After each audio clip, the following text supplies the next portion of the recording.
자, 한덕수 권한대행에 대한 이 탄핵 결과 제가 다시 한번 정리해 드리겠습니다. 재판관 4인, 그러니까 문영배 재판관, 이미선 재판관, 김영두 재판관, 정정미 재판관이 기각 의견을 냈는데 이들 4명의 기각 의견을 보면요.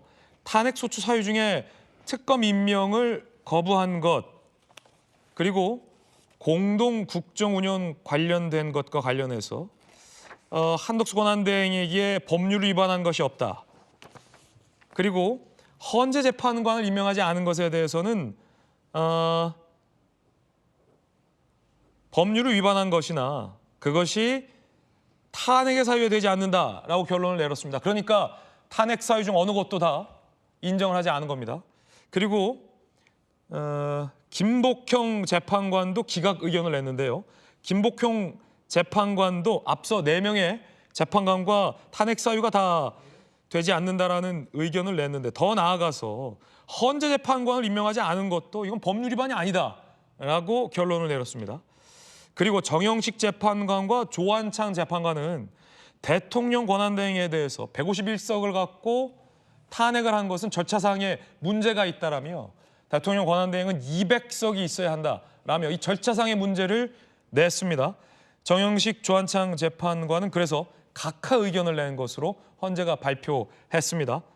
정계선 재판관만 탄핵이 인용될 만큼의 헌재 재판관 미임명 문제는 크다라고 의견을 냈습니다.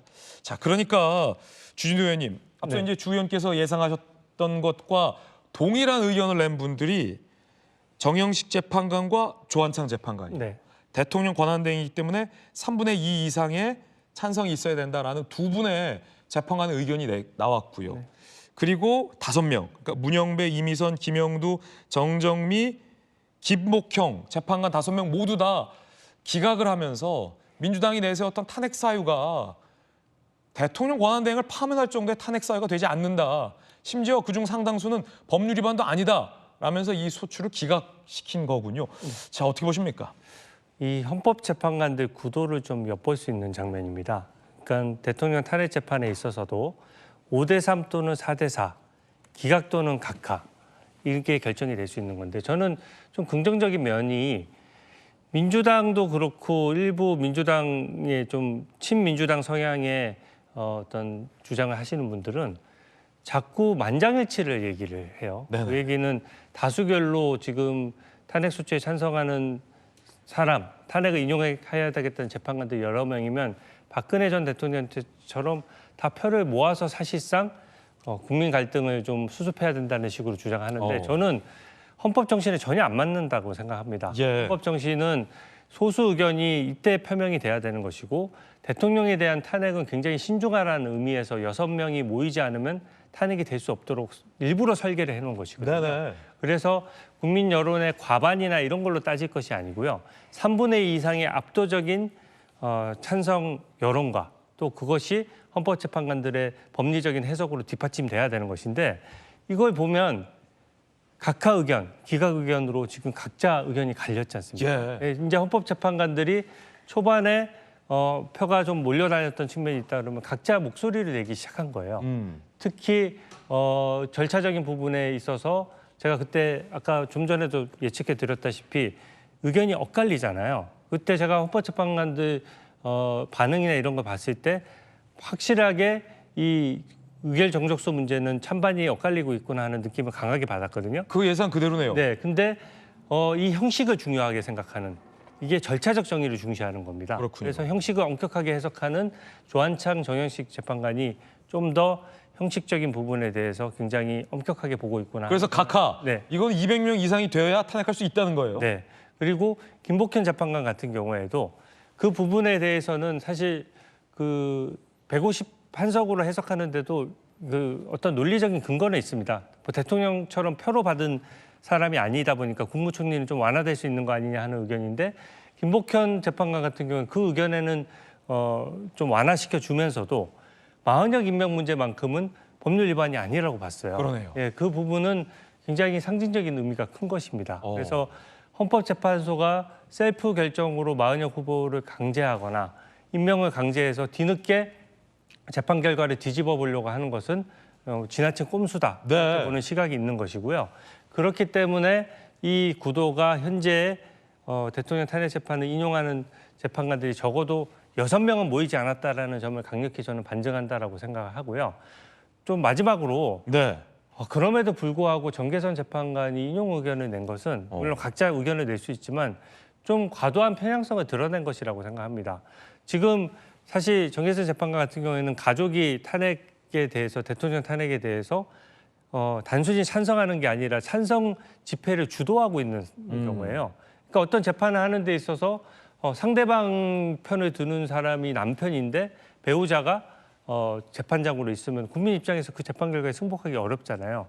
근데 헌법재판관들은 숫자가 제한돼 있기 때문에 지금 거기서 회피하거나 기피되지 않고 지금 재판을 하고 있는 상황인데 지금 국민들 법감정과 동떨어지게 이 한덕수 총리의 이 내용조차도 인용을 할 정도의 의견이라고 하면 대통령 탄핵 재판에 대해서도 답을 정해놓고 있는 재판관들은 여전히 있는 것이다. 그렇게 볼 수 있습니다. 그렇군요. 네. 지금 이 기각과 각하를 합치면 7명이거든요. 정혁진 변호사님. 네네. 그러면 굉장히 원사이드하게 탄핵 소추가 결과적으로 기각된 거라고 볼 수 있어요. 지난번에 감사원장과 중앙지검장 등 검사 3인에 대해서도 8대0 아니었습니까? 8대0. 그런데 감사원장에 대한 이 탄핵 소추도 헌정사상 야당이 지금 처음 하는 탄핵인데 대통령 권한대행에 대해서도 7대1이면 굉장히 일방적으로 이 탄핵 소추안, 그러니까 야당이 통과시킨 탄핵 소추가 사실은 압도적으로 기각이 된 거고 지금 9전 9패거든요. 스코어를 따지면 야당의 이 탄핵이 기각된 스코어를 보면 어떻게 보십니까? 글쎄요, 뭐 정계선 재판관은요 하루 일한 방통위원장도 파면돼야 된다라고 그렇게 주장했던 사람이잖아요. 그러니까 뭐 그 기준에 비추어 보면은 한덕수 총리도 당연히 파면돼야 된다라고 본인은 생각한다라고 주장할 수 있을 것 같다는 생각은 들고 다행이라고 생각되는 게 문영배 재판관, 이미선 재판관, 정정미 재판관은 어느 정도 상식적인 그러한 방향으로 돌아온 것이 아닌가 일단은 그런 생각이 들고 그다음에 이런 식으로 자꾸 탄핵이 기각이 된다라고 하는 것은 결국 무엇을 의미하는 것인가? 민주당이 탄핵이라고 한 부메랑을 계속 30개를 갖다 던졌단 말이에요. 던질 때는 좋았죠. 우리가 이렇게 힘이 세다. 우리한테 잘못 보이면 그 누구라도 아무리 잘못 한 게 없다고 하더라도 예컨대 주진우 의원님 검사하시지 않았습니까? 검사가 아무나 그냥 체포하는 거예요. 아무나 그냥 구속하고 그러면서 내가 검사인데 뭐 다 할 수 있는 거지. 그런 게 어떻게 돌아옵니까? 나중에 다 무죄로 돌아오고 직권남용으로 돌아오는 거 아니겠습니까? 똑같은 일이 지금 민주당에게 이제 부메랑으로 다시 돌아오는 것이다. 그런데 더 중요한 건 뭐냐면요. 부메랑으로 돌아오는 시점이지 않습니까? 지금 윤석열 대통령에 대한 탄핵 심판 선고가 오늘 내일 하고 있는데 그럼 계속 탄핵 기각이라고 하는 부메랑이 계속 돌아오고 있는데 그 와중에 민주당은 경제부총리까지 탄핵 소추한다라고 하니까 도대체 그 민주당에는 어떤 사람들이 있는지 좀 어지러지하다 그런 생각도 듭니다. 예. 자, 지금 보면요. 야당 일각에서 예상했던 비상계엄에 대한 판단, 그 판단은 지금 나오지 않았어요. 한덕수 권한대행의 탄핵 소추를 기각하면서도 대통령의 비상계엄에 대한 헌재 재판관들의 판단은 이번에 발표되지 않았다는 거죠. 비상계엄 이후에 한덕수 권한대행이 적극적으로 대통령에게 동조하지 않았다라는 것을 인정했을 뿐 대통령의 비상계엄에 대한 헌재 재판관들의 판단은 오늘 선고에서 나오지 않았다라는 지점도 흥미롭고요. 구성을 보시면 주진우 의원 분석해 주셨듯이 전체 8명의 헌재 재판관 중에서 이진숙 방통위원장 때는 소위 이른바 이 정치적 이념 성향에 따라서 4대4로 확 판결이 갈렸다면 지금 한덕수 권한대행에 대해서는 이념적 성향을 따라가기보다는 각자가 생각하는 결론대로 판단했다라는 점도 흥미로운데 그 결과가 7대1이었다라는 지점입니다. 그리고 더 나아가 그중에 2명은 이 대통령의 권한대행에 대한 이 국회에 151석 이상의 탄핵 소추는 부당하다라는 각하 의견을 냈다라는 것도 상당히 흥미롭습니다. 헌재 재판관들이 대통령 권한대행에 대한 판결이긴 합니다만 뭐 만장일치를 하려거나 혹은 의견 일치를 하기 위해서 의견을 수렴하는 것이 아니라 각자의 원칙대로 선고를 했다라는 지점도 좀 눈여겨볼 만한 대목인 것 같습니다. 자, 지금 이렇게 되면 당 내에서도 사실은 한덕수 권한대행에 대한 탄핵이 무리수였다라는 비판 여론도 상당했거든요. 그런데 이제 그걸 그럼에도 불구하고 이제 지도부가 탄핵을 하기로 지금 강행을 했던 측면인데 구전부패라는 어떤 정치적 책임론도 야당과 이재명 대표를 향해 불가피해진 측면이 좀 있어 보입니다. 어떻게 보십니까? 사유가 지금 인정이 안 됐는데 탄핵과 관련해서 인용이냐 기각이냐 결과만을 가지고 전혀 의미 없는 뭐 탄핵이었냐 이렇게 평가해서는 안 된다고 보고요. 이 사건에서도 보면 기각 의견이 5인, 인용 의견이 1인, 각하 의견이 2인인데 그 사안의 내용을 봐야 됩니다. 그러니까 뭐 내랑 관련된 거는 사실상 거의 판단이 없다고 보여지고요. 나머지 이 특검 임명, 미임명이나 이런 부분은 위법이 아니라고 봤는데 저희가 당시 탄핵할 때도 가장 중요한 사유로 봤던 건 헌법재판관 3인을 임명하지 않는 행위였습니다. 그렇게 되면 결국에 헌법재판소가 6인 체제로 가야 되는데 대통령 탄핵 사건 등의 심리를 할 수 있다고 결정을 했지만 선고를 할 수 없는 상태가 계속 될 수밖에 없었거든요. 당시 한덕수 총리의 또 입장은 뭐였냐면 국회 합의가 확인되지 않는 한 임명하지 못하겠다 이런 거였습니다. 만약에 탄핵 소추를 안 했다고 하면 6인의 미임명 상태가 계속될 수 있었고요. 당시 국민의힘이나 이 주장은 그 상태로 계속 가야 된다. 아직 여야 합의가 없는 헌법재판관을 임명해서는 안 된다는 주장을 계속 하고 있었습니다.